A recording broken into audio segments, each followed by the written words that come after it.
Well, I'll keep it short, which is unusual for me. Very unusual. But folks, Massachusetts has been going to the left for far too long. It's about time we start going to the right. Is it too loud? It's about time we start going to the right. And that's, I'm a constitutional law attorney and a pastor. I come from Shelburne Falls. I'm the 11th generation of the Roger Conant family. Roger Conant arrived in 1624, was the first governor and the founder of Salem. And my father's family came over in the 1630s, a French-Canadian Catholic, and then they migrated south into New England. So I have very deep roots here. I was born in 1957 in Shelburne Falls, and Massachusetts was a very different place at that time. I think a lot of people here remember it. You could live on one income, right? The churches were full, the jails were empty, the factories were humming, business was booming. It was a very, very different country. You could send the kids out. I remember going out my mom would just say, you know, be back by dinner. And you could just go out. You didn't have to worry about a pervert behind every bush.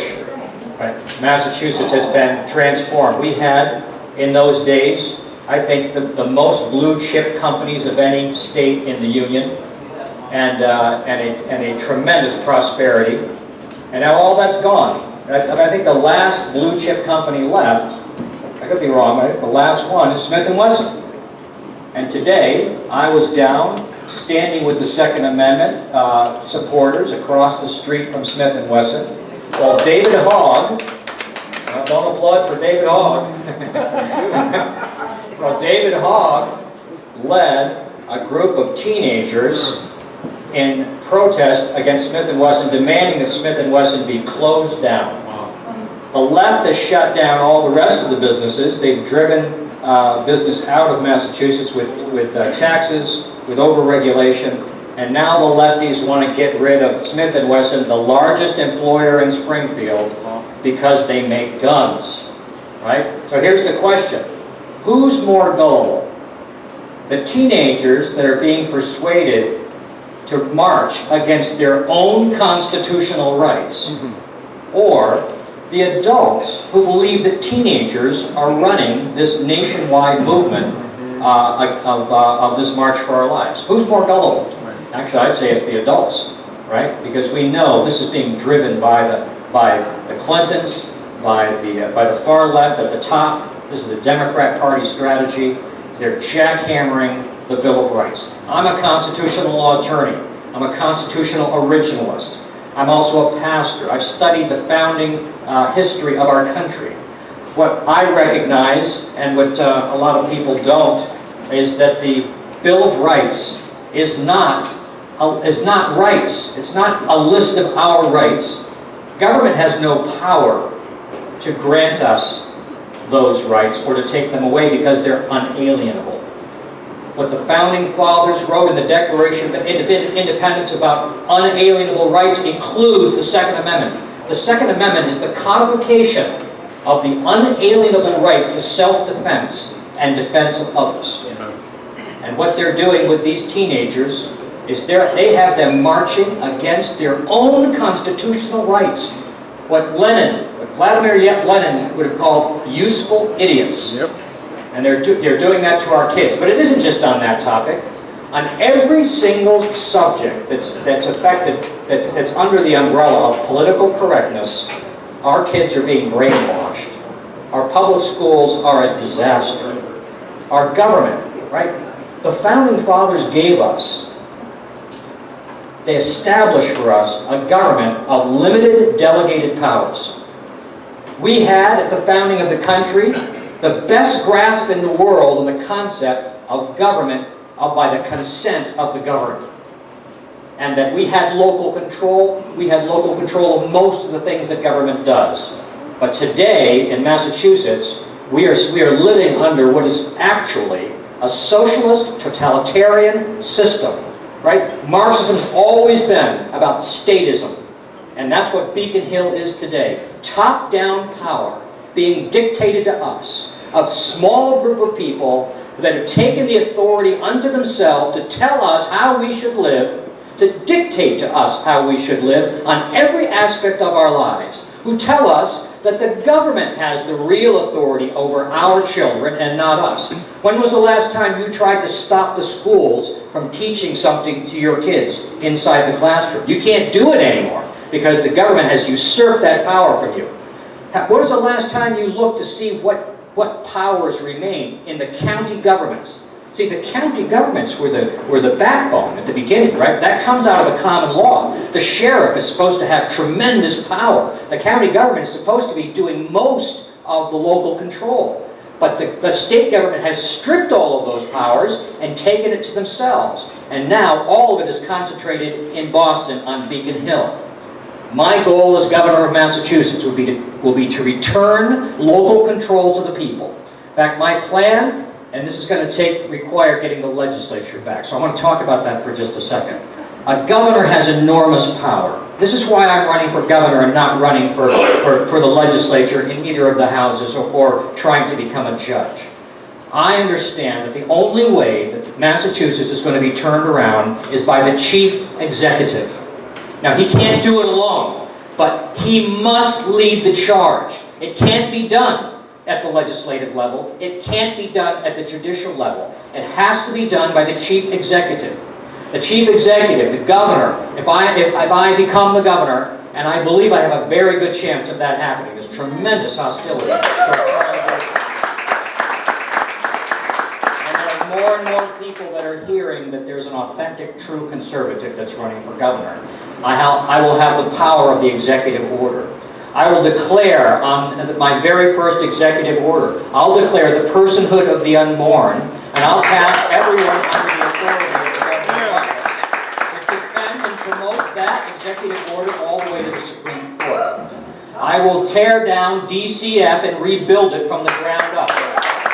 We will not see any more children being molested and manipulated and stolen from their parents by the socialist state agency. And those are just a couple of things that can be done. But most of what has to be done requires the transformation of the legislature, right? We've been under leftist control for almost half a century, especially since Bill Weld. It's gotten worse and worse and worse and worse. We have moved consistently to the left every single year. That has to be reversed, and it's not going to happen overnight. But it's going to require flipping the legislature. This is my plan. I want to take the governorship, the executive branch, in 18.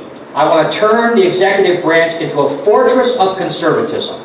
Because that's the only way that you're going to be able to make the changes. There is no cooperation with the Democrat supermajority in both houses. Their philosophy is directly contradictory to the things that we believe as conservatives. To compromise on those things. Where do we compromise? On the Second Amendment. There's no place for compromise on the Second Amendment. That is an unalienable right. We shouldn't have to register our guns. We shouldn't have to be living with the red flag bill and all those things. Those are completely unconstitutional. In my view, I'm a constitutional law attorney. Right? So, how do you deal with the legislature? You do battle with them. You have to have someone who has the guts and who has the will, who has the fortitude, and who has the history of standing up against the far left. That's the only person that can be a chief executive and accomplish those things.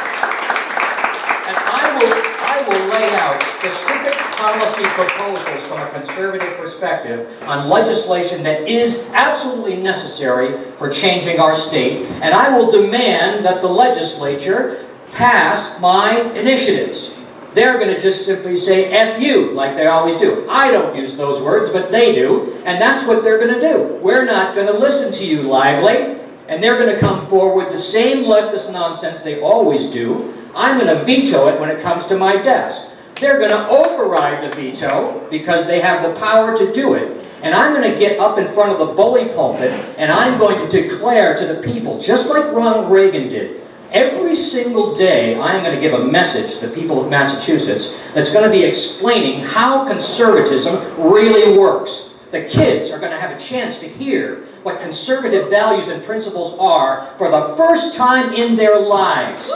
And every time the legislature overrides my veto, I'm going going to get up and I'm going to say to the people, now there they go again. Just like, remember Ronald Reagan used to say, there they go again. That is exactly the reason why you have to get up out of your seat and you have to get yourself in place to take them out in 2020. That's the goal.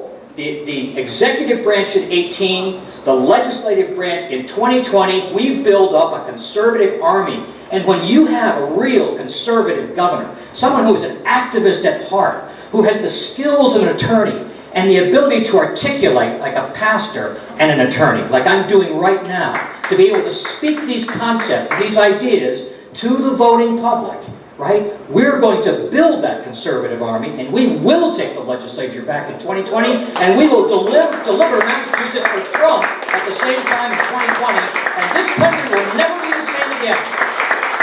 Folks, the most pro-Trump thing that you can do in 2018 is to elect Scott Lively governor of Massachusetts.